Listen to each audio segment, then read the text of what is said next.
It's like something out of a fairy tale, a mystical, atmospheric habitat. Temperate rainforest, rarer than tropical rainforest. Even the walls here are enveloped by a thick, damp carpet of moss.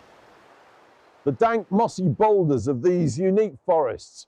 It's not Brazil, it's Devon. It's not the River Amazon, it's the River Dart. But these incredible environments once covered a fifth of the UK. It's now just down to 1%, from here in the southwest of England right up to the northwest of Scotland.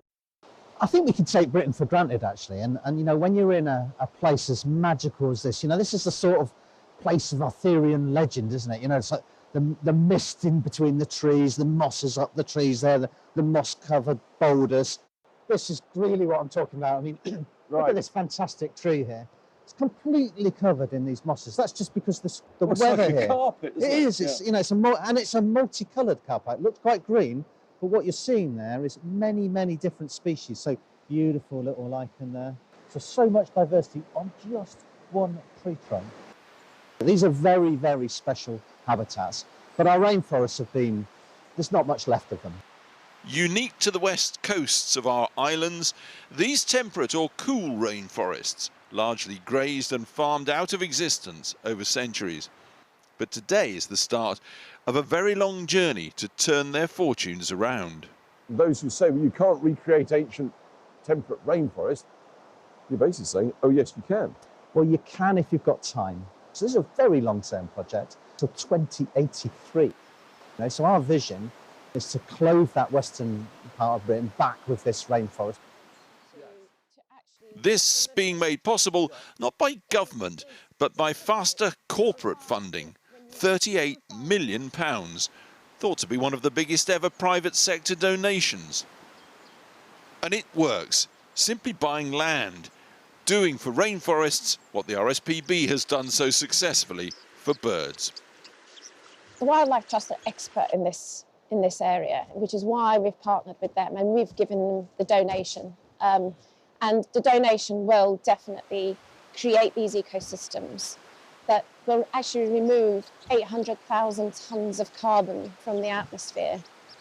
And it's not just that, it's about bringing back species that are disappearing. £38 million, a lot of money. What do we get for it?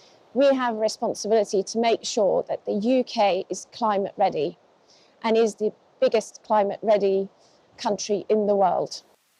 Only today, the government's own advisor, the Climate Change Committee, said our leaders are overlooking how we adapt to climate change. It says we must start attracting big public and private investment to meet the damage climate change is causing in Britain, floods and heat waves.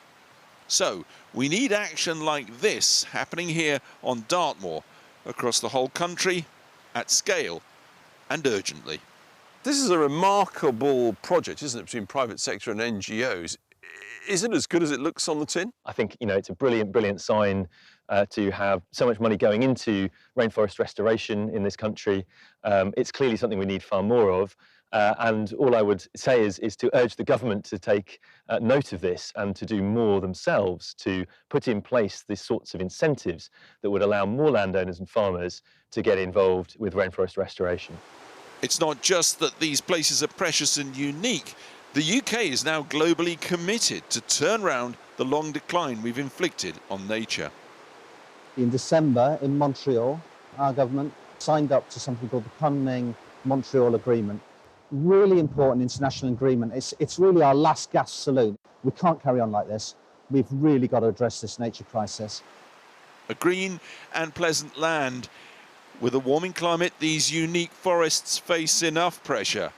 For now, though, there is at least the cash on the table to begin planting and let the trees and the soft, refreshing rain do the rest.